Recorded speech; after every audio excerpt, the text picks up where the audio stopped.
بسيئات أعمالنا من يهده الله فلا مضل له ومن يضلل فلا هادي له أشهد أن لا إله إلا الله وحده لا شريك له أشهد أن سيدنا محمدا عبده ورسوله اللهم صل وسلم وبارك وكرم على سيدنا محمد الفاتح لما أغلق والخاتم لما سبق ناصر الحق بالحق والهادي إلى صراطك المستقيم وعلى آله وصحبه حق قدره ومقداره العظيم. أما بعد نويت التعلم والتعليم والتذكر والتذكير والنفع والانتفاع والإفادة والاستفادة والحث على التمسك بكتاب الله وسنة رسوله صلى الله عليه وسلم والدعاء إلى الهدى والدلالة على الخير ابتغاء وجه الله ومرضاته وقربه وثوابه سبحانه وتعالى. آمين اللهم آمين. Assalamualaikum warahmatullahi wabarakatuh. Yang dimuliakan Muslim Majlis, Tuan Kuasa, Tuan Imam, hadirin hadirat dirahmati oleh Allah Subhanahu wa taala. Marilah pertama kita merafakkan kesyukuran di hadarat Allah Subhanahu wa taala yang diberikan kepada kita nikmat Islam, iman dan taufik, dipilih oleh Allah Subhanahu wa taala dari sekian banyak daripada hamba-hambanya untuk kita berada di tempat yang paling dicintai oleh Allah Subhanahu wa taala. Dalam hadis baginda Rasulullah menyatakan bahawa sesungguhnya buq'ah atau tempat yang paling dicintai oleh Allah Subhanahu wa taala di atas muka bumi ini adalah merupakan masjid. Dan tempat yang paling dibenci oleh Allah di atas muka bumi ini adalah pasar. Nah, kita boleh bandingkan yang paling banyaknya manusia berada, wa imma yang berada di masjid ataupun yang berada di pasar. Dikarenakan itulah kita ini bersyukur kepada Allah kerana kita dipilih oleh Allah Subhanahu wa taala untuk berada di tempat yang dicintai oleh Allah Subhanahu wa taala. Tempat yang disebutkan sebagai wadah kebaikan yang kita masuk sahaja di sini sudah mendapatkan limpahan rahmat daripada Allah Subhanahu wa taala. Kemudian kita mendapatkan daripada ganjaran-ganjaran amalan-amalan yang kita hidupkan di dalam masjid. Bahkan dengan hanya duduk sahaja yang disebut sebagai istilah i'tikaf, itu pun mendapatkan ganjaran yang cukup besar. Di antaranya baginda Rasulullah menyatakan adalah mendapatkan ganjaran seperti memerdekakan hamba. Bahkan hamba yang dimerdekakan itu nilainya seperti memerdekakan hamba daripada Bani Ismail. Ganjaran dulunya orang-orang yang memerdekakan hamba tiada pada zaman kita. Ganjarannya adalah setiap daripada juzuk daripada anggota badan yang ada pada hamba yang dimerdekakan itu akan dinafikan daripada orang yang memerdekakan itu daripada sambar api neraka oleh Allah Subhanahu wa taala. Bayangkan dengan duduk beriktikaf di dalam masjid ini, maka kita mendapatkan ganjaran seperti memerdekakan hamba. Bahkan hamba itu adalah hamba daripada Bani Ismail, yang nilainya hamba bagi Bani Ismail itu dibandingkan dengan hamba-hamba yang lain adalah lebih digandakan oleh Allah Subhanahu wa taala. Demikian besarnya ganjaran ini semua adalah merupakan nikmat yang diberikan oleh Allah Subhanahu wa taala. Hadirin yang dirahmati oleh Allah Subhanahu wa taala, kemudian kita dapat solat maghrib berjamaah juga adalah merupakan taufik daripada Allah Subhanahu wa taala. Kemudian setelah itu berzikir kepada Allah Subhanahu wa taala. Ini semua menjadi sebab Allah Subhanahu wa taala memberikan kebaikan kepada kita. Allah yang Maha Pengasih dan Penyayang itu membuka peluang kepada hamba-Nya untuk mendapatkan ganjaran, dan ganjaran kalau diberikan oleh Allah tak sama seperti dosa dan seperti mana yang disebutkan dengan murka Allah Subhanahu wa taala. Rahmat Allah itu lebih besar daripada murka Allah. Sebab itu ganjaran dilipat gandakan oleh Allah. Bayangkan di antaranya contoh orang-orang yang solat berjamaah akan mendapatkan ganjaran afdal min salatil fardhi bi 27 darajah. Akan mendapatkan ganjaran 27 kali lebih utama daripada orang yang solat sendirian.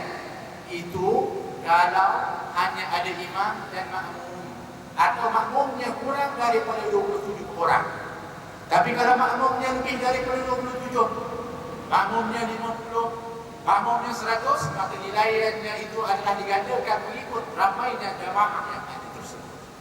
Bahkan di antara kelebihan berjamaah adalah orang-orang yang solat berjamaah ini, solatnya diterima oleh Allah berbanding dari orang-orang yang solat sendirian. Orang yang sendirian nilainya 1. Kalau sekiranya dia tidak khusyuk, maka akan merosotlah ganjaran 1-nya itu. Mungkin jadi kurang.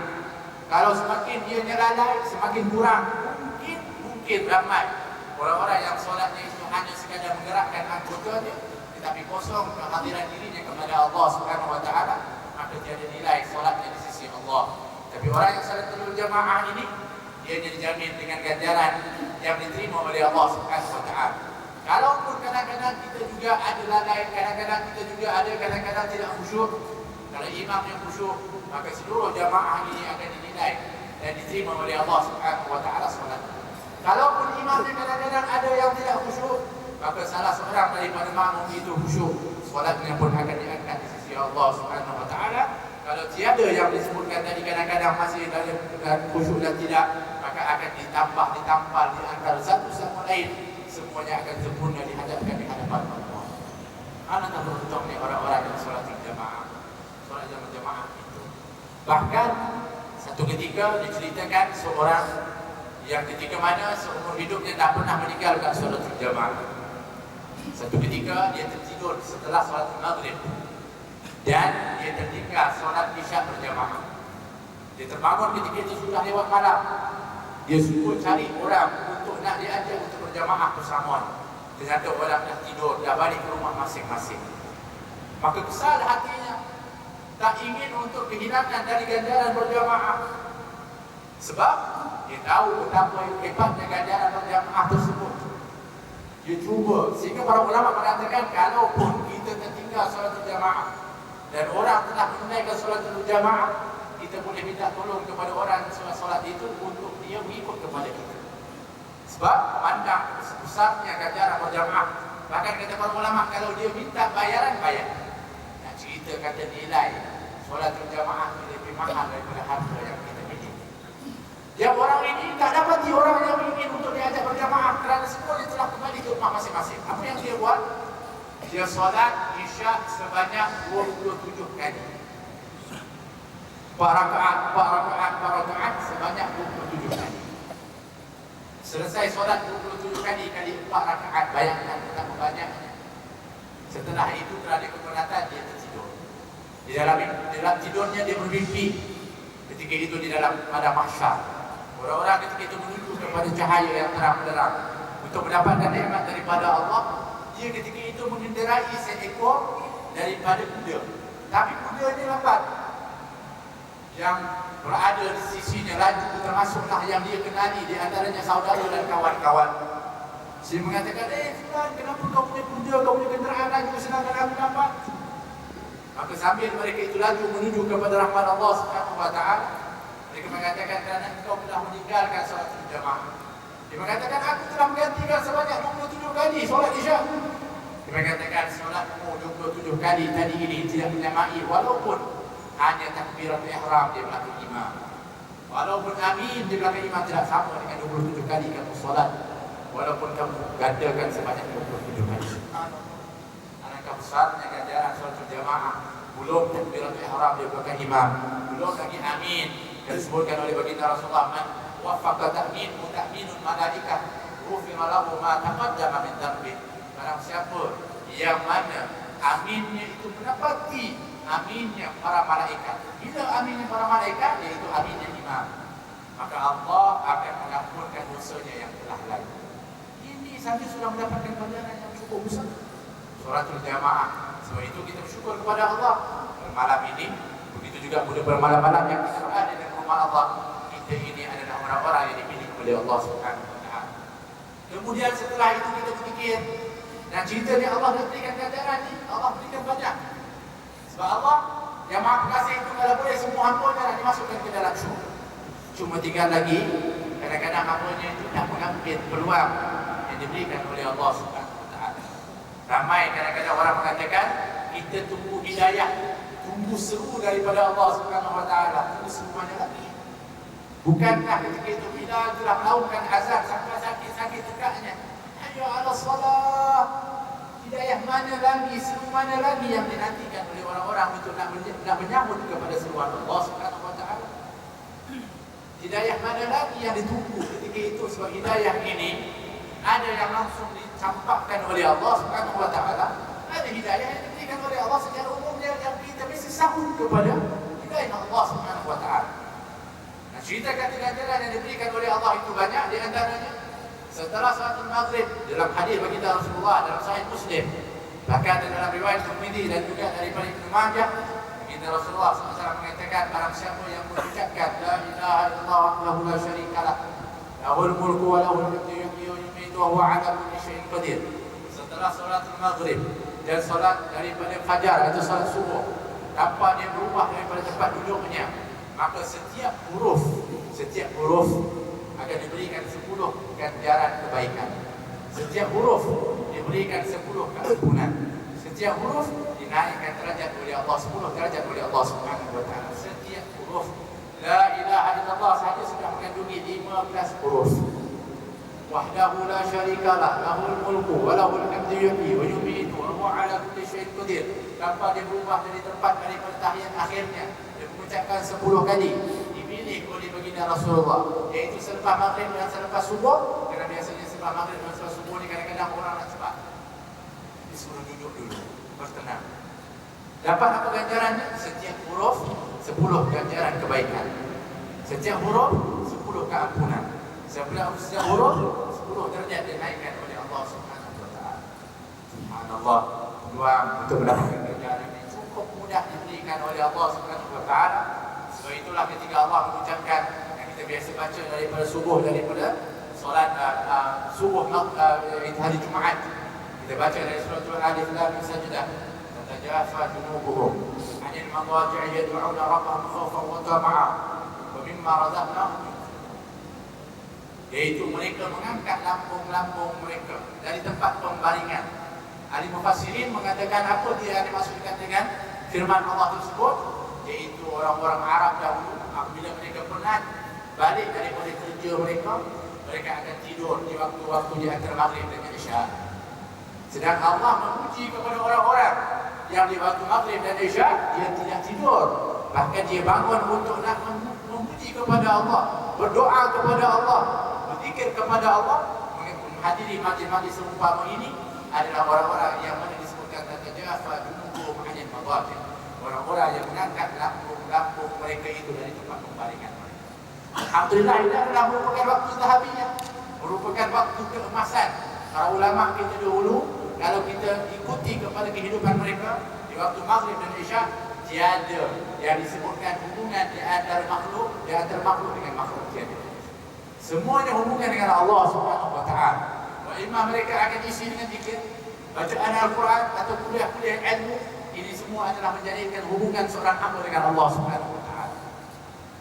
Tak ada yang waktu maghrib ini yang dipenuhi dengan daripada hubungan dengan makhluk, apa lagi yang melalaikan dari mengingat Allah Subhanahu wa taala.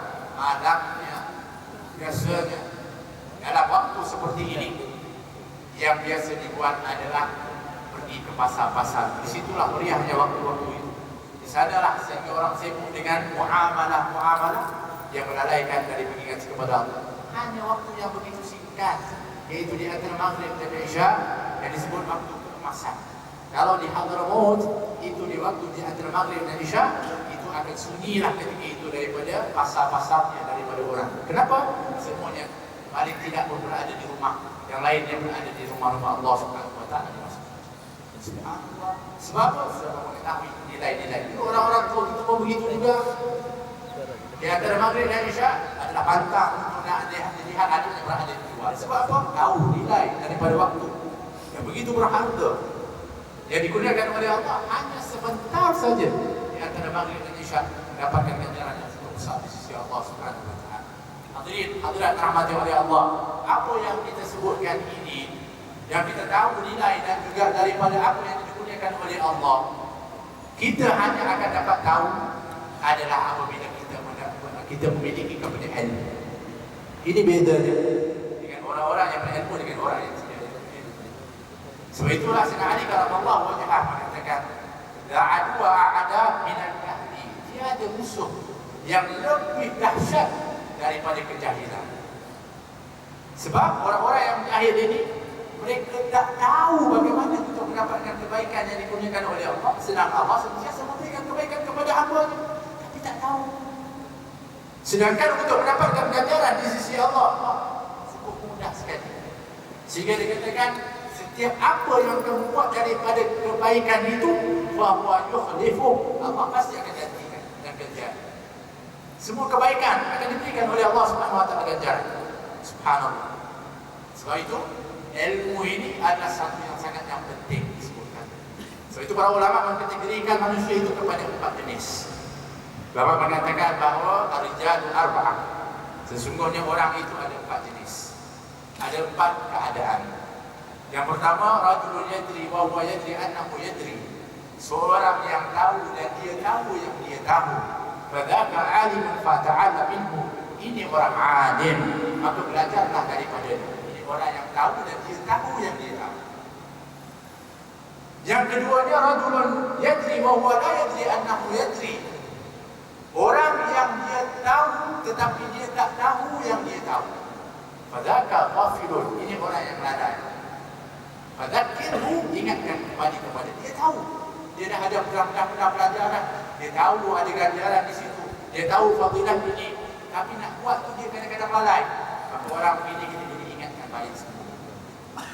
Yang ketiga, rajulun la yadri wa huwa yadri annahu la yadri. Orang yang tak tahu dan dia tak tahu, dan dia tahu yang dia tak tahu. Dia tahu dia tak tahu. Yang ini orang-orang yang disebutkan memerlukan kepada panduan. Maka berikan panduan petunjuk, ajarkan kepada dia. Sebab dia tahu yang dia tak tahu. Akhir kerana dia tahu yang dia tak tahu, dia nak tahu, dia nak belajar. Tapi yang paling teruk ada yang keempat, rajulun la yadri wa huwa la yadri annahu la yadri. Orang yang tak tahu dan dia tak tahu yang dia tak tahu. Fadzaka jahilun. Ini orang jahil. Iaitu orang yang dia rasa dia tahu semua, sedangkan dia tak tahu. Maka orang ajak pergi kuliah, orang ajak untuk buat kebaikan, orang ajak pergi berjamaah, semua dia tahu, semua dia komen, semua dia cakap, tapi dia tak buat pun. Sebab apa? Sebenarnya dia adalah orang yang jahil, orang yang tak tahu. Apa yang nak dibuat dengan orang seperti ini? Hendaklah dijauhi orang seperti ini. Bukan kata apa, lari daripada, sebab apa? Takut kita pun jadi seperti itu. Lepas tu Imam Syafi'i mengatakan apa? Kalau aku berhujah dengan orang alim, aku boleh menang. Orang yang berilmu berhujah, aku berhujah dengannya, aku boleh menang. Tapi kalau aku berhujah dengan orang yang jahil, aku angkat tangan, aku surrender, aku kalah. Sebab apa? Macam mana nak berdebat? Bagaimana nak berbincang dengan orang yang jahil sedangkan dia jahil? Sehingga apa yang dia akan sebutkan, yang dia akan hujahkan adalah berdasarkan kejahilan ini. Di dalam kita mendapatkan ganjaran di sisi Allah untuk menambah nilai, itu adalah dengan ilmu. Sebab itu baginda Rasulullah ketika mana wafat, Sayyidina Abu Hurairah radhiyallahu anhu, dia pergi ke pasar, dia lihat orang sibuk ketika itu di dalam muamalah perniagaan mereka. Dia pun membuat pengumuman, wahai orang-orang yang berada di pasar, baru sebentar sebelum ini Rasulullah telah meninggalkan kita. Kamu dalam keadaan sibuk seperti itu untuk mencari keuntungan harta, sedangkan di masjid orang sedang berbahagi akan warisannya baginda Rasulullah sallallahu alaihi wasallam. Sehingga orang-orang ramai yang berada di pasar itu dalam keadaan terkejut. Adakah warisan baginda Rasulullah? Yang mereka tahu dulunya ketika mana di zaman baginda Rasulullah pernah datang harta daripada Bahrain yang ketika dilembutkan di dalam masjid baginda Rasulullah, seperti bukit tingginya, banyaknya daripada harta yang telah pernah dibahagikan oleh baginda Rasulullah. Sehingga mereka mengatakan, oh kalau begitu kami juga ingin untuk mendapatkan warisan harta baginda Rasulullah. Mereka meninggalkan pasar, ramai-ramai ketika itu pergi ke rumah Allah Subhanahu wa taala masjid baginda Rasulullah.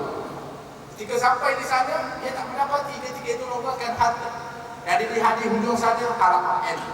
Di sana orang-orang yang bertadarus Al-Quran. Di sana orang-orang yang sedang ketika itu dalam keadaan belajar. Di sana dalam keadaan orang-orang yang sedang berzakat dan berzikir. Maka mereka mengatakan, mana harta rombongan yang disebutkan oleh Abu Hurairah radhiyallahu anhu? Mereka kembali ke pasar bertemu dengan Abu Hurairah. Kata, ya Abu Hurairah, benarkah apa yang kamu katakan? Kami dapati di masjid tidak ada penumpukan harta yang nak dibahagikan, iaitu warisan baginda Rasulullah. Kata Abu Hurairah, apa yang kami dapati ketika mana di dalam masjid baginda Rasulullah? Yang kami lihat di sana ada halaman ilmu, di sana ada halaqah zikir, di sana ada halaqah Al-Quran, di sana ada mudzakarah dan sebagainya. Kata Abu Hurairah radhiyallahu anhu, adakah warisan lain yang ditinggalkan oleh baginda Rasulullah sallallahu alaihi wasallam berbanding daripada apa yang kami lihat? Subhanallah, yang diwarisi daripada baginda Rasulullah itu bukan harta, tetapi ilmu. Tetapi inilah yang sebenarnya yang ditinggalkan oleh baginda Rasulullah sallallahu alaihi wasallam. Hadirin hadirat rahmati Allah Subhanahu wa taala. Sebab itu kita kena isi diri kita dengan ilmu. Ilmu itu menjadi cahaya di dalam kehidupan kita. Sebab itu dikatakan ilmu ini mesti melahirkan dua. Kita berada dalam Masjidil Kautsar. Kita ada kuliah-kuliah ilmu. Nah, tanggungjawab kepada kita bukan hanya menuntut ilmu, tetapi mengamalkan kepada ilmu yang kita miliki. Sebab ilmu itu mesti melahirkan dua. Kalau kita menuntut ilmu, kita mesti ada dapat dua perkara. Yang pertama, nur, cahaya. Mesti mendapat cahaya Allah Subhanahu wa taala. Kalau tak dapat, maknanya ada something wrong di dalam kita punya menuntut ilmu itu dan niat-niat kita. Mesti dapat cahaya Allah Subhanahu wa taala. Al-Imam Syafi'i ketika mengadu kepada gurunya Waqi', syakautu ila Waqi'in an su'i hifzi fa arshadani ila tarki ma'asi wa qala li wa inna ilma nurun wa nurullah la yuhda li'asi. Imam Syafi'i ketika mengadu kepada gurunya Waqi' tentang buruknya hafalan. Imam Syafi'i ini terkenal dengan orang yang paling cepat menghafal. Bahkan disebutkan sekali dipandang akan dihafal oleh Imam Syafi'i. Sebab itulah ketika mana dia belajar dengan Imam Malik, pertama ketika nak menuntut ilmu dengan Imam Malik, ketika itu Imam Malik mengatakan apa yang ada pada dirimu. Dia mengatakan aku ada Al-Quran dan kitab Muwatta. Kitab Muwatta, hadis yang dikumpulkan oleh Imam Malik telah dihafal oleh Imam Syafi'i yang ketika umurnya masih muda remaja. Sehingga dikatakan Imam Syafi'i menjadi mufti ketika umurnya 15 tahun. Sehingga pernah satu kisah diceritakan Imam Syafi'i ketika umurnya masih awal lagi sudah mengajar fiqh kepada orang-orang, bukan hanya daripada orang-orang awam, bahkan yang datang itu adalah orang-orang alim. Ketika umurnya 13 tahun sudah mengajar. Satu ketika di dalam bulan Ramadan sampai mengajar dia makan. Sehingga ada di kalangan, ya, macam mana ni guru? Dia Syekh, kamu makan ni di bulan Ramadan, mengatakan aku belum balik lagi, maka tidak ada taklif kepada aku. Subhanallah. Ini orang yang disebutkan Imam Syafi'i adalah orang yang sangat alim, orang yang mana disebutkan ilmunya itu nur, cahaya. Maka juga pada gurunya Waqi' tentang buruknya hafalan. Arsyadani ila tarki ma'asi. Maka ketika itu dipandu kepada aku oleh guru Waqi' untuk meninggalkan maksiat. Maksiat apalah agaknya yang dibuat oleh Imam Syafi'i. Sebab Imam Syafi'i adalah orang yang sangat menjaga dirinya daripada maksiat. Akan tetapi disebutkan di antaranya ketika mana lewat di depannya seorang wanita, dia terpandang dan juga berpaling. Bukan terus pandang, itu pun memberi kesan kepada ilmunya. Sehingga kata gurunya, tinggalkan maksiat, kerana sesungguhnya ilmu itu adalah cahaya, dan cahaya Allah itu akan tak diberikan kepada orang-orang yang bermaksiat. Subhanallah. Sebab itu cahaya, ilmu itu mesti menjadi cahaya. Macam mana ilmu itu kalau kita nak rasakan dia betul-betul menjadi cahaya kepada kita? Iaitu ilmu itu dia menerangi kepada kehidupan kita, sehingga kita dapat bezakan di antara yang hak dengan yang batil, sehingga kita tahu yang mana betul, yang mana salah. Itu adalah merupakan pandangan, itu adalah merupakan peranan nur, cahaya ilmu itu. Nah, ilmu itu mesti menjadi seperti itu. Sebab baginda Rasulullah, ketika mana baginda Rasulullah SAW mencontohkan di dalam kehidupan baginda Rasulullah untuk dijadikan contoh tauladan dalam kehidupan kita, Nabi SAW menunjuk cara kehidupan Al-Quran kepada umat. Bagaimana baginda Rasulullah ketika ditanya kepada Sayyidatina Aisyah radhiyallahu anha, bagaimanakah akhlak baginda Rasulullah? Apa kata Sayyidatina Aisyah? Kana khuluquhul Quran. Adalah akhlaknya Al-Quran, kata Sayyidatina Aisyah radhiyallahu anha. Tuan-tuan, yang cakap ini, yang bagi tahu kepada orang sahabat itu bagaimana akhlak Nabi adalah Sayyidatina Aisyah. Siapa? Isteri baginda Rasulullah. Apa yang hebatnya dengan kenyataan Sayyidatina Aisyah radhiyallahu anha? Kita ni, kalaupun hebat, mungkin di luar orang ramai sanjung, orang tengok kita hebat, Tapi kalau yang paling hebat sebenarnya apabila kita dipuji oleh isteri kita. Sebab isteri kita tahu apa yang kita buat. Di rumah ni, kalau di luar macam-macam pakaian yang dahsyat, dengan sebuah mungkin, dengan pakai, tapi kat rumah kadang-kadang pakai seluar pendek, dia tengok TV. Yang tahu siapa? Isteri. Kadang-kadang minum pun berdiri, kadang-kadang dan sebagainya. Yang menyalahi kepada akhlak, yang paling tahu dan kenal kepada seseorang itu adalah isteri.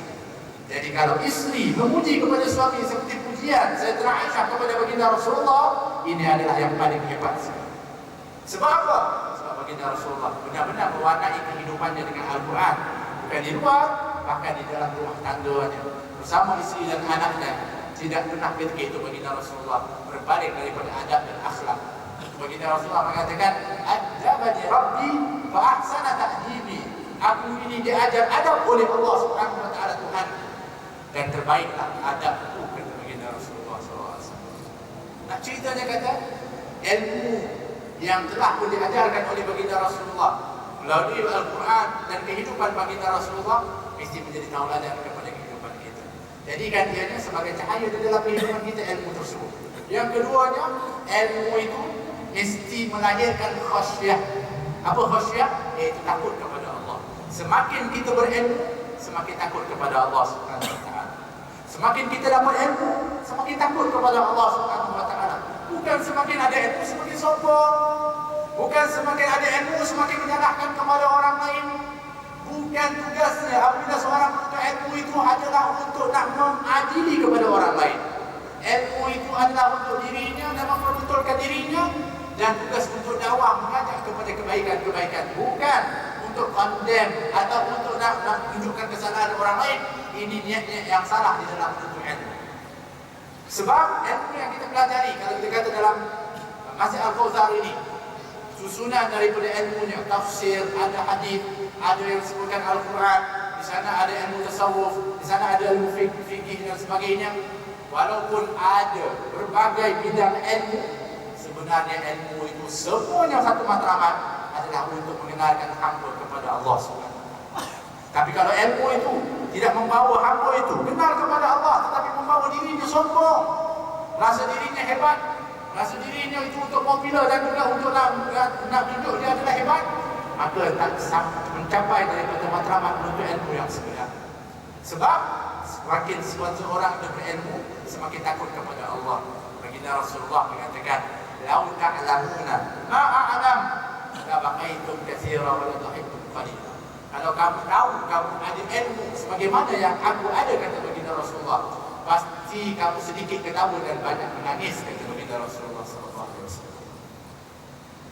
Lahir ilmu itu, baginda Rasulullah adalah merupakan hamba Allah yang paling banyak menangis. Kenapa makin banyak menangis baginda Rasulullah? Karena baginda Rasulullah adalah yang paling kenal kepada Allah Subhanahu wa taala. Bahkan bukan hanya ketika dilatih menjadi rasul, ketika baginda Rasulullah berjalan untuk pergi bertahanus ataupun berkhalwah ke Gua Hira pun, orang-orang Quraisy mengatakan, "Inna Muhammadan ya'shiqu rabbah." Orang-orang Quraisy yang dilihat Nabi jalan untuk pergi ke Gua Hira itu pun, mereka merasai bagaimana kecintaan, kerinduan baginda Rasulullah kepada Allah, sehingga mengatakan sesungguhnya Muhammad itu mabuk cinta dengan Tuhan. Ini kenyataan yang dikeluarkan oleh orang-orang Quraisy Mekah ketika sebelum Nabi dilantik menjadi Rasul. Nampak ketika itu bagaimana dekatnya, cintanya kepada Allah dan takutnya kepada Allah Subhanahu wa taala. Semakin berilmu, semakin takut kepada Allah. Semakin berilmu, semakin tawadhu', semakin rendah diri. Semakin ketika itu merasakan diri memerlukan lagi ilmu, merasakan diri benar-benar ketika berdiri di hadapan Allah Subhanahu wa taala, menghilangkan penyakit-penyakit yang berada di dalam jiwa ini. Tuan-tuan, ilmu yang paling utama, tuan-tuan, memang kita nak belajar bagaimana nak menyembah kepada Allah, ilmu fikih. Bagaimana untuk kita nak solat, bagaimana kita nak mengangkat takbiratul ihram, betul? Kita nak tahu bagaimana kita menunaikan daripada kewajipan-kewajipan yang difardukan oleh Allah, betul? Tapi sebenarnya nilai yang dinilai oleh Allah Subhanahu wa taala dalam solat bukan hanya fizikal kita, yang dinilai oleh Allah adalah khusyuk, yang dinilai oleh Allah adalah jiwa dan hati manusia. Inna Allah la yanzuru ila suwarikum wa la ajsadikum walakin Allah yanzuru ila qulubikum. Sesungguhnya Allah tak melihat kepada rupa paras dan juga daripada jasad kamu, tetapi Allah menilai kepada hati-hati kamu. Yang dinilai oleh Allah hati. Sebab itu, Sayyidina Abu Bakar As-Siddiq radhiyallahu anhu, memang kita kenal Sayyidina Abu Bakar adalah sahabat utama baginda Rasulullah, hebat. Tapi juga Sayyidina Abu Bakar juga terkenal dengan seorang peniaga. Jangan ingat Sayyidina Abu Bakar tidak berniaga. Sayyidina Abu Bakar disebutkan di Madinah memiliki beberapa daripada kedai-kedai perniagaan. Ini Sayyidina Abu Bakar Siddiq radhiyallahu anhu. Akan tetapi oleh kerana memahami bahawa yang dinilai oleh Allah adalah hati, bahkan yang nak kembali kepada Allah adalah apa yang disebutkan oleh Allah, illa man atallaha biqalbin salim, iaitu orang-orang yang selamat adalah orang-orang yang apabila kembali kepada Allah adalah kembali dengan hati yang sejahtera. Maka ditumpukan ketika itu jiwa raganya kepada Allah, sehingga disebutkan bahawa takutnya Sayyidina Abu Bakar Siddiq disebutkan oleh para sahabat, sehingga bau daripada nafasnya itu apabila dia bernafas akan bau daripada keluar daripada mulutnya, bau seperti daging yang hangus terbakar. Disebutkan kerana hatinya telah hangus takut kepada Allah Subhanahu wa taala. Begitulah Sayyidina Umar radhiyallahu anhu, apabila dianya dilihat di waktu siangnya dengan ketegasannya, dengan amanah kepimimpinannya, tetapi terlihat ketika itu di bawah matanya lorong tempat keluarnya air mata mengalir ketika itu kerana sentiasa menangis di waktu malam, takut kepada Allah Subhanahu wa taala. Begitu juga dengan Sayyidina Utsman bin Affan radhiyallahu anhu yang banyak menangis apabila melewati kepada kuburan-kuburan. Jika ditanya kepada Sayyidina Utsman bin Affan, "Wahai Sayyidina Utsman, kenapa kamu menangis ketika melewati kepada kubur?" Dia mengatakan, "Aku mendengar baginda Rasulullah sallallahu alaihi wasallam menyatakan, ini tempat adalah penentu untuk di sana. Kalau barang siapa yang selamat di sini yang ini dikubur, maka dia akan selamat nantinya di akhirat." Kata Sayyidina Utsman bin Affan radhiyallahu anhu, banyak menangis takut kepada Allah. Begitu juga Sayyidina Ali karamallahu wajhah, di waktu malamnya meraung dan terdengar suara rintihannya oleh jiran-jirannya, sambil merintih dan menangis. Setelah beribadah kepada Allah, menarik janggutnya dan mengatakan, "Wahai dunia, tolak bisalasa, wahai dunia, aku talak 3 kepada kamu." Subhanallah, talak 3 kepada dunia. Maksudnya tak ada rujuk lagi kepada dunia, memahami akan kepentingan keutamaan akhirat. Ini Sayyidina Ali karamallahu wajhah diwarisi oleh para sahabat. Semuanya ini adalah sahabat-sahabat yang telah diberi jaminan oleh baginda Rasulullah surga. Tapi mereka ini semakin diberikan jaminan, semakin ketika itu kenal kepada Allah, semakin takut. Sayyidina Abdullah bin Rawahah radhiyallahu anhu, ini Sayyidina Abdullah bin Rawahah terkenal di antaranya dalam kitab Sahih Bukhari. Apabila membicarakan kitabul iman, kita akan lihat ketika itu di antaranya adalah nama Abdullah bin Rawahah. Apa yang dia buat? Dia selalu kalau duduk-duduk orang sahabat-sahabat lalu di depannya, dia mengatakan, "Mari duduk sebentar dengan aku, nu'min sa'ah. Mari duduk sebentar dengan aku untuk beriman barang sesaat." Selalu kalau orang lewat dia panggil, "Duduk kat aku sekejap, kita sekejap. Kita duduk untuk beriman sesaat." Setiap orang yang lalu diucapkan demikian, sehingga ada para sahabat yang kurang berpuas hati mengadu kepada baginda Rasulullah, mengatakan, "Ya Rasulullah, ini Abdullah bin Rawahah. Ada kepatut kami lalu dia kata, mari kita duduk sekejap beriman sesaat. Bukankah kita kena sentiasa beriman? Kita tak kira di mana?" Kata baginda Rasulullah, "Rahimallahu bin Rawahah." Allah merahmati Ibnu Rawahah yang mencintai dan menyukai majlis-majlis duduk-duduk untuk mengingatkan diri kepada Allah Subhanahu wa taala. Walaupun sebentar duduk untuk ingat kepada Allah, itu lebih baik daripada orang-orang yang lalai. Sebab itu baginda Rasulullah ajarkan kepada kita. Saya nak sebutkan tadi ganjaran-ganjaran. Ini bedanya orang-orang yang berilmu dengan orang yang tidak ada ilmu. Orang yang pergi ke pasar, yang kita sebutkan tempat yang paling dibenci oleh Allah Subhanahu wa taala. Akan tetapi kalau kita memenuhi kepada adab dan akhlak yang diajar oleh baginda Rasulullah, kita juga akan berhak mendapatkan ganjaran yang besar. Kata baginda Rasulullah, barang siapa yang masuk ke dalam pasar, dan mengucapkan zikir la ilaha illallah wahdahu la syarikalah lahul mulku wa lahul hamdu yuhyi wa huwa hayyun la yamut biyadihi alkhair wa huwa ala kulli syai'in qadir, maka Allah akan mengganjarinya dengan sejuta ganjaran, akan menghapuskan sejuta dosa, dan Allah akan meninggikan sejuta kedudukan darjat.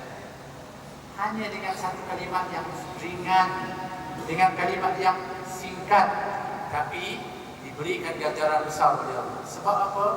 Sebab biasanya orang-orang yang berada di pasar tidak pernah ingat kepada Allah Subhanahu wa taala.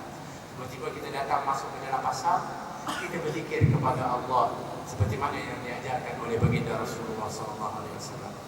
Siapa yang buat seperti ini? Kecuali orang-orang yang mengetahui.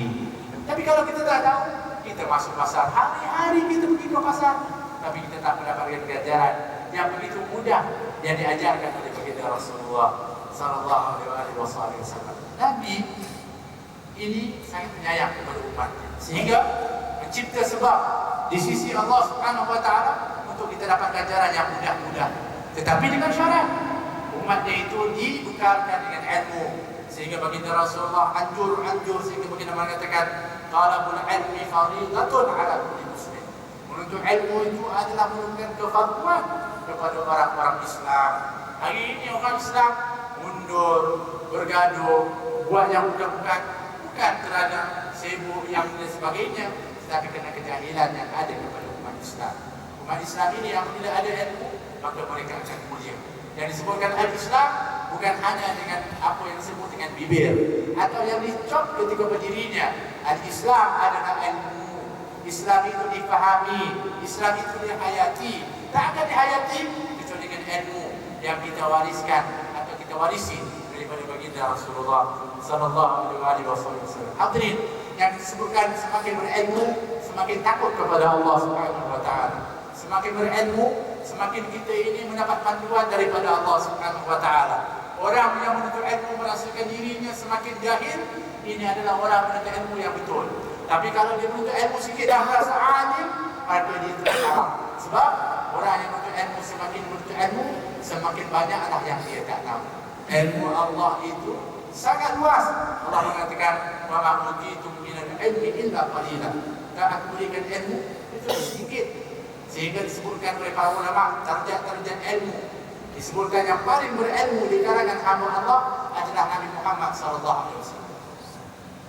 Adalah orang yang paling berilmu, sehingga banyaknya rahsia-rahsia Allah yang diajarkan oleh Allah Subhanahu wa taala kepada baginda Rasulullah SAW. Bahkan dalam peristiwa Isra dan Mi'raj, banyaknya dibukakan rahsia-rahsia Allah Subhanahu wa taala kepada baginda Rasulullah. Kenapa? Kerana cintanya baginda Rasulullah kepada umat, sehingga Allah bongkarkan rahsia itu untuk dilihat oleh pandangan baginda Rasulullah dengan mata sendiri dari baginda Rasulullah. Sehingga apabila Nabi SAW turun, yang Nabi ceritakan kepada kita semua umatnya untuk kita berjaga-jaga dari neraka yang dilihat oleh baginda Rasulullah dan isinya, yang mana apabila berbuat demikian akan masuk neraka. Buat begini masuk neraka, dibongkarkan oleh baginda Rasulullah sebab Nabi dah nampak dengan mata. Begitulah juga Nabi telah melihat keindahan syurga, dan Nabi telah bagi tahu siapa yang berhak untuk ke dalam syurga, kerana Nabi telah melihat dengan pandangan matanya ketika peristiwa Isra dan Mi'raj. Nabi adalah seorang yang alim, sangat berilmu, diberikan ilmu yang cukup tinggi oleh Allah Subhanahu wa taala. Di bawahnya 1/10 daripada ilmunya baginda Rasulullah adalah ilmunya para rasul dan juga para anbiya. 1/10 daripada ilmu para rasul dan para nabi, maka itu adalah ilmunya para awliya, para wali Allah. 1/10 daripada ilmunya para wali Allah adalah ilmunya para ulama. 1/10 daripada ilmunya para ulama itu adalah ilmunya orang-orang lelaki. 1/10 daripada ilmunya orang lelaki adalah ilmunya orang perempuan. Kita maaf orang perempuan ini bukan saya cakap, ini para ulama cakap. Tapi yang saya lihat kalau bila-bila gini Kuala Lumpur khususnya, kebanyakan hari ini kuliah-kuliah ilmu, banyak yang menghadiri kuliah ilmu adalah orang-orang perempuan. Yang aktif untuk nak belajar ilmu ni orang-orang perempuan. Sebab apa?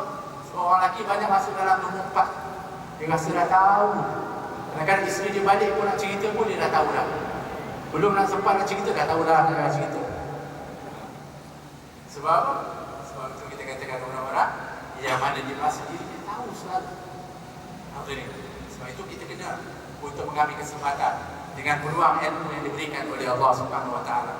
Kita ni tak lama kita nak balik kepada Allah dengan qalbi salim, dengan hati yang sejahtera. Hati ini amalan yang kita sebutkan tadi punya banyak. Kita solat berjamaah, kita berzikir, kita menghadiri Quran dengan limpahan rahmat yang cukup banyak oleh Allah Subhanahu Wa Taala. Disebutkan majtama'al qaum fi baitin min buyutillah yatadarasuna al-Quran illa hafathumul malaikah wa ghasyiyatuhumur rahmah wa nazalat 'alaihimus sakinah wa dzakarahumullahu fi man 'indah.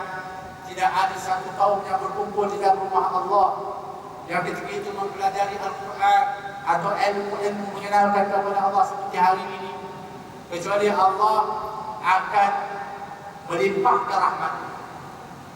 Allah akan menaungi dengan sayap para malaikat. Allah akan menurunkan sakinah, ketenangan. Kalau kita pergi tempat-tempat yang lain, kita pergi rumah Allah, kita hadir majlis ilmu, dia akan membawa ketenangan. Sebab ketenangan itu diturunkan oleh Allah. Satu ketika baginda Rasulullah keluar daripada bilik. Jadi ketika itu sahabat sedang berkumpul di dalam belajar, mempelajari ilmu. Ada di kalangan mereka berzikir. Nabi try masuk. Sehingga sahabat mengatakan, "Ya Rasulullah, kenapa kau duduk di sini?" "Kerana aku tadi lihat, aku nampak dengan mataku," kata baginda Rasulullah, "curahan rahmat Allah dan sakinah diturunkan oleh Allah." Kita tak nampak, tapi kita yakin. Sebab yang bagi tahu kita adalah baginda Rasulullah SAW.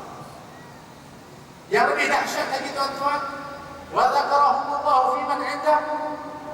Mereka itu yang duduk dalam rumah Allah, belajar, menuntut ilmu, berzikir, Allah akan menyebut nama-nama. Satu persatu disebut oleh Allah. Nama kita satu persatu akan disebut oleh Allah di kalangan hamba-hambanya, di kalangan para malaikat. Satu ketika turunnya surah Al-Bayyinah kepada siapa? Kepada baginda Rasulullah melalui Jibril. Setelah dibacakan kepada baginda Rasulullah surah Al-Bayyinah yang kita baca, "Lam yakunil ladzina kafaru min ahli alkitab wal musyrikin munfakkina hatta ta'tiyahumul bayyinah." Itu surah Al-Bayyinah diturunkan kepada baginda Rasulullah melalui Jibril. Setelah itu Jibril mengatakan, "Ya Rasulullah, Allah berpesan untuk kau bacakan, sampaikan kepada Ubay bin Ka'ab."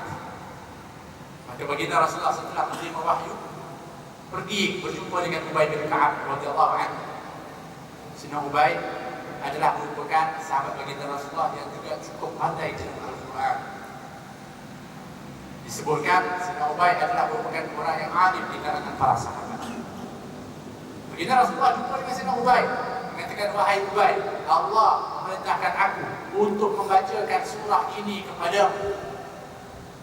Apa yang menjadi perhatian kepada Sina Ubay bin Ka'ab radhiyallahu anhu? Dia tak mengatakan, "Bacakan ya Rasulullah. Apakah kandungan ayatnya? Apakah hukumnya? Apa tidak?" Yang menjadi perhatian ketika pertama disebutkan oleh baginda Rasulullah, Sina Ubay mengatakan, "Ya Rasulullah, adakah namaku disebut oleh Allah Subhanahu Wa Taala? Adakah namaku disebut oleh Allah Subhanahu Wa Taala?" Kata baginda Rasulullah, "Ya, namaku disebut oleh Allah." Menangis Sina Ubay bin Ka'ab radhiyallahu anhu, terharu, namanya disebut oleh Allah Subhanahu Wa Taala. Nah, kita hari ini duduk dalam majlis seperti ini, nama kita sedang disebut-sebut, dibangga-banggakan oleh Allah. Tuan-tuan nak tahu sebab apa? Ketika Allah Subhanahu Wa Taala menciptakan kita, iaitu menciptakan awal bapa kita Adam alaihissalam, yang komplain siapa pertama? Malaikat. Qalu ataj'alu fiha man yufsidu fiha wa yasfiku ad-dima'a wa nahnu nusabbihu bihamdika wa nuqaddisu lak. Qala inni a'lamu ma la ta'lamun. Ketika Allah mengatakan aku nak ciptakan khalifah Adam alaihissalam, yang komplain pertama adalah malaikat. Mereka mengatakan, "Ya Allah, adakah kamu nak jadikan di atas muka bumi ini mereka-mereka manusia yang akan membuat kerosakan, yang akan menumpahkan darah, sedang kami malaikat sentiasa bertasbih, bertahmid, memujimu dan mentakdis mensucikanmu ya Allah." Apa Allah jawab? Qala inni a'lamu ma la ta'lamun. Allah berfirman, "Sesungguhnya aku Maha mengetahui sedang kamu tak mengetahui." Betul, memang manusia hari ini kita tengok banyak buat kerosakan. Betul, banyaknya manusia hari ini menumpahkan darah di antara sesama manusia. Tetapi rupa-rupanya masih ada lagi daripada hamba-hambaku di kalangan manusia yang berzikir kepada aku, yang belajar tentangku, yang bertasbih, yang bertahmid, yang mensucikan aku, yaitu orang-orang yang sedang menuntut ilmu, orang-orang yang berzikir, orang-orang yang berada dalam Masjid Al-Kautsar yang hari ini sedang mengenal kepadaku. Lihat para malaikatku, mereka menjadi saksi seperti mana yang disebutkan bahawa ada di kalangan hamba-hambaku di kalangan manusia yang sedang bertasbih, bertahmid, mentakdiskan kepada aku. Subhanallah, kita menjadi saksi kepada Allah Subhanahu wa taala. Sebab itu disebutkan kita kena bersyukur sebab kita dipilih oleh Allah Subhanahu wa taala. Supaya kita mengetahui perbezaan yang mana yang hak dengan yang mana yang batil. Yang mana yang mesti kita aulakan, yang dahulukan, yang masa mana yang kita nak letakkan pada tempat. Jadi hadirin hadirat, kita nak ajak dengan semangat-semangat yang kita ada. Peluang hidayah dan taufik yang diberikan oleh Allah, ambillah. Peluang daripada umur yang diberikan oleh Allah, peluang daripada kesihatan yang diberikan oleh Allah, peluang daripada akal yang sihat diberikan oleh Allah Subhanahu wa taala, peluang daripada hidayah yang diberikan oleh Allah Subhanahu wa taala untuk kita mengambil peluang itu, untuk kita mengisi waktu kita dengan perkara-perkara yang bermanfaat. Ilmu itu bukan hanya kita boleh beralih hanya di masjid saja, bahkan banyak tempat-tempat peluang ilmu yang mesti kita ambil kesempatan. Bahkan ilmu ini bukan hanya untuk kita nak dapatkan dan kita simpan, sekurang-kurangnya bawalah balik dan ajarkan kepada keluarga kita. Ajarlah mereka itu bagaimana untuk nak mengetahui tentang hak dengan yang batil, mengetahui tentang bagaimanakah sunnahnya baginda Rasulullah sallallahu alaihi wasallam. Hadirin, saya sebutkan tadi, hati ini adalah merupakan tempat pandangan Allah. Sebab itu kalau kita solat, kita buat ibadah, tapi hati kita kotor, maka kita ini susah untuk diterima amalan kita. Di antaranya penyakit-penyakit hati, kata Imam Ghazali dalam kitabnya Ihya Ulumuddin, satu bab khusus dibuat, iaitu Rubu'ah Muhlikat. 1/4 daripada kitabnya itu menceritakan benda-benda yang merosakkan kepada amalan. Di antaranya adalah penyakit-penyakit hati yang hari ini jarang sekali orang nak rawat. Biasanya kalau sakit fizikal ni, laju je kita pergi berawat, kita pergi hospital, kita pergi farmasi untuk beli obat. Tapi sakit penyakit hati ni jarang kita nak rawat. Di antara penyakit-penyakit hati yang pertama adalah takabur tadi. Bukan takabur itu mesti dengan orang-orang yang kata harta, kaya, pangkat, tak. Bahkan yang takabur kadang-kadang orang-orang yang berilmu, orang-orang yang belajar mengenal kepada Allah tapi semakin sombong. Maka ini amalannya ditolak oleh Allah. Kata baginda Rasulullah, la yadkhulul jannah man kana fi qalbihi mithqala dzarratin min kibir. Tak masuk surga orang yang ada di dalam hatinya sebesar darah daripada takabur, sombong. Sebab syaitan atau iblis dilaknat oleh Allah kerana apa? Pertama kerana sombong. Aba wastakbara wa kana minal kafirin. Enggan dan sombong, tak nak sujud kepada Adam setelah diperintahkan oleh Allah, maka dilaknat oleh Allah Subhanahu wa taala. Kita ni sombong berapa banyak kali pun diampunkan oleh Allah Subhanahu wa taala. Subhanallah, iblis sekali takabur kepada Allah, terus dilaknat oleh Allah. Kita diberi peluang oleh Allah Subhanahu wa taala untuk membenarkan diri kita, membetulkan diri kita. Kena ambil peluang untuk semakin tawaduk, jangan semakin sombong. Yang kedua penyakitnya adalah hasad. Al-hasadu ya'kulul hasanah kama ta'kulun narul hatab. Hasad itu makan amalan kita itu seperti mana api yang makan kayu, tuan-tuan. Kita buat amalan banyaknya, ratusan, dapat ribuan, kita dapat ganjaran seperti mana yang kita sebutkan tadi. Tapi rupa-rupanya ada hasad lagi kepada orang lain. Apa yang berlaku? Kita punya hasad memakan kebaikan-kebaikan kita, sehingga bila ditimbang mati di hadapan Allah, ketika itu tak ada kebaikan, sehingga mengatakan, ya Allah, mana kebaikan-kebaikanmu ya Allah? Kebaikanmu dimakan oleh perasaan hasad. Tak tahu ada hasad atau tidak, dalam hati kita senang. Kita tengok orang senang, kita sakit hati. Kita tengok orang tu susah, kita senang hati. Ini ada penyakit hasad. Penyakit hasad ini bahaya, kerana dia tak memberikan keuntungan sedikit pun kepada orang-orang yang hasad. Tetapi yang diberikan adalah penyakit hati, sakit hati, dan bahkan dia itu akan memudaratkan kepada amalan-amalan. Di antaranya juga amalan-amalan yang menyebabkan sesuatu amalan yang tak diterima, adalah riya. Beramal demi untuk orang lain dan tunjukkan kepada orang lain. Beramal kerana untuk nak supaya dipuji oleh orang lain. Tapi tuan-tuan, jangan menjadikan alasan. Kenapa tak pergi masjid? Takut riya. Kata Al-Fudail bin Iyad mengatakan bahawa riya itu disebutkan bahawa orang yang beribadah kerana nak tunjuk orang lain, supaya orang lain puji, itu syirik. Sebab dia nak ajak orang lain supaya beri ganjaran, sedangkan beri ganjaran hanya Allah. Tiba-tiba dia sekutukan Allah, dia kata orang lain beri ganjaran kepada dia. Tapi kalau riya, itu pengertian kata Fudail bin Iyad ialah apabila kamu tak nak buat baik kerana takut riya. Kenapa tak buat baik? Takut riya nanti tak dapat pahala. Yang itu riya. Maknanya tak ada pilihan, kena buat. Sebab itu, sebagai kesimpulannya, janganlah kita kalau nak buat kebaikan takut. Memang kita susah untuk nak terlalu, kita kata apa? Sihat. Betul-betul kita punya amalan yang suci, betul-betul susah. Kita kena berusaha. Tapi kata Muhammad bin Yunus, seorang tabi'in mengatakan, siru ilallah mawrujan wa makasiran wa la tantaziru sihat fa inna intizar sihat bitar.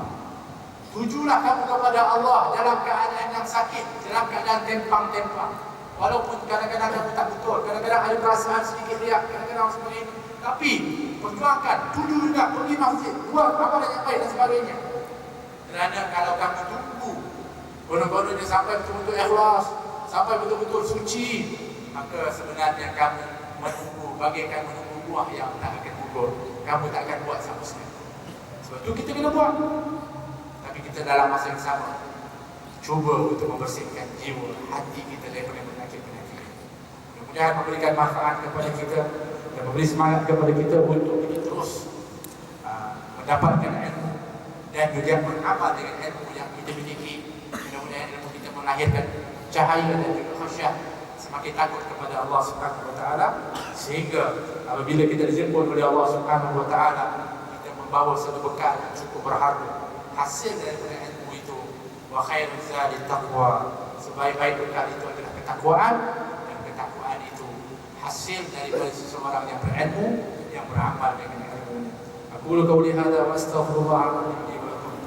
Terima kasih kepada semua yang memberikan peluang di malam ini, walaupun sekadar menggantikan kepada ustaz yang tak dapat hadir, tetapi mudah-mudahan memberikan manfaat khusus kepada diri saya sendiri. Bahkan juga sama-sama kita dapat untuk memberi dan mengambil manfaat-manfaat yang kita sebutkan ini. Mudah-mudahan menjadi panduan kepada kehidupan kita. Qul qauli hadza wa astaghfirullah li wa lakum. A'udzu billahi minasyaitonir rajim. Bismillahirrahmanirrahim. Alhamdulillahirabbil alamin. Allahumma shalli wa sallim ala sayyidina Muhammad wa ala alihi wa sahbihi ajma'in. Allahumma iftah 'alaina futuhal 'arifin wa yuqaddimuhuna fid din wa zidna kamalan akhlas salihin. Allahumma arina al-haqqa haqqan warzuqna ittiba'ahu wa arina al-batila batilan warzuqna ijtinabah. Allahumma iftah futuhal qulub surat al-jasad wa tubat al-nusuh. Allahumma zidna 'ilman wasi'an lana fi rizqina wa barik lana fima razaqtana.